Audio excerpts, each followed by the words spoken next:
Hello and welcome to another Tabletop Games Blog Saturday review.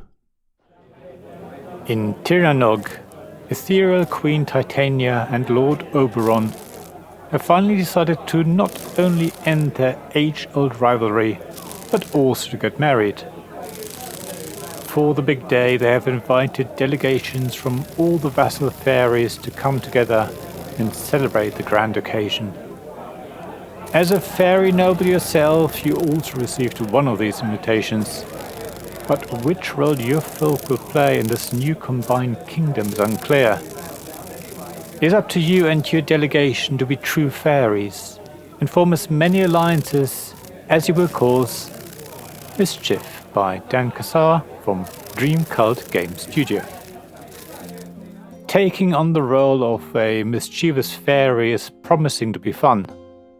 Yet, you have to be careful and not overdo it, because you also need to ensure that the new king and queen see your folk favorably and promote them into the most important position. The setting of Mischief is certainly very enchanting.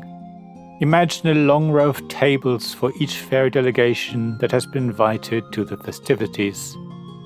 As more and more fairies take their seats at the banquet, you have a chance to forge alliances or play tricks on the attendees to force them to leave.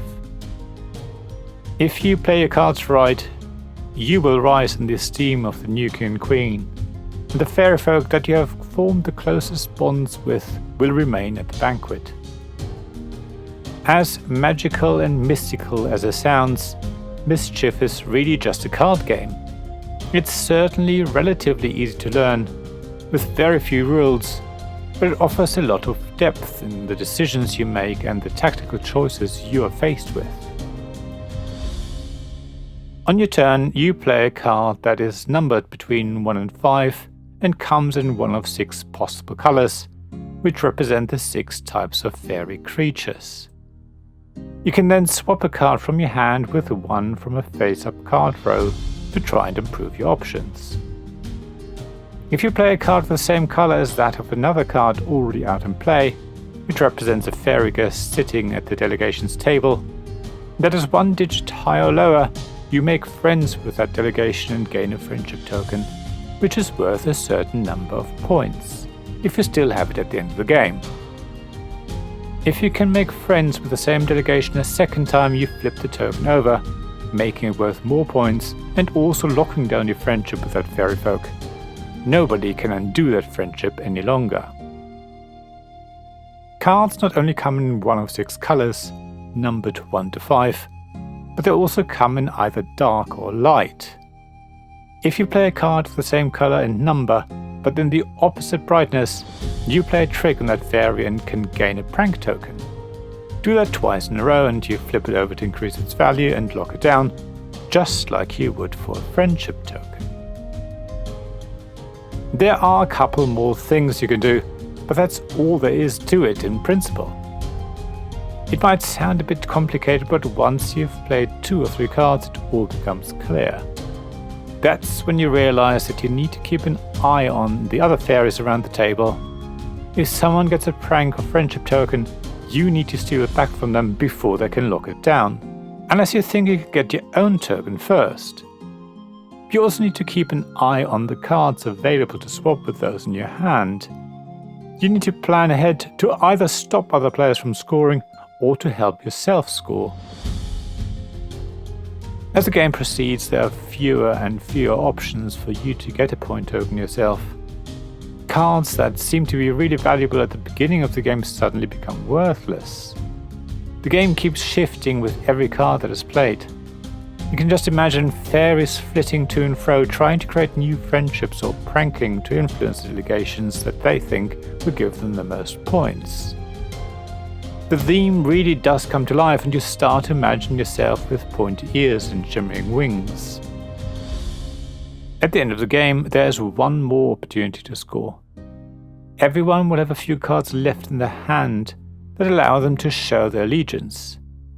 If you are able to shift which fairy folk are kept in high regard, you can score another good amount of points and potentially clinch victory. The game isn't over until the final cards have been revealed and the new king and queen have chosen their favourite fairies. Now, while we really enjoyed playing Mischief, and it's clear that there's a lot of depth to this game that you will discover the more you play it, the review copy I received had a few issues, which made playing the game quite hard. The artwork and layout of the cards made it hard to see what colour they were, and some of the numbers weren't clear either. However, the design of the game has assured me that these issues will be addressed for the production version, so you won't have to strain your eyes and triple check if you're playing a red card or a brown one. Other than that, the rules can seem a bit confusing, but once you've set it up and played a few cards, you quickly know what the game wants you to do. See your first game as a pure learning game. But try different things and see what happens. You will soon realize that there's a lot to Mischief beyond the basic rules. I recommend you play the game a few times with the same people and explore its depth together. There certainly is a lot to try. Every game will be different and hugely depend on what cards everyone is playing. As you change your approach, others have to adapt theirs. While you can have an overall strategy, you always have to respond to what everyone else is doing. Tactics are much more important. I think Mischief is a really interesting game. While the setting is enchanting, it could easily be a more abstract game and be just as enjoyable. I can see myself playing this game many times and always discovering something new. So, long live Queen Titania and Lord Oberon. May they cause a lot of mischief. Thank you for listening to this Tabletop Games Blog Saturday Review podcast.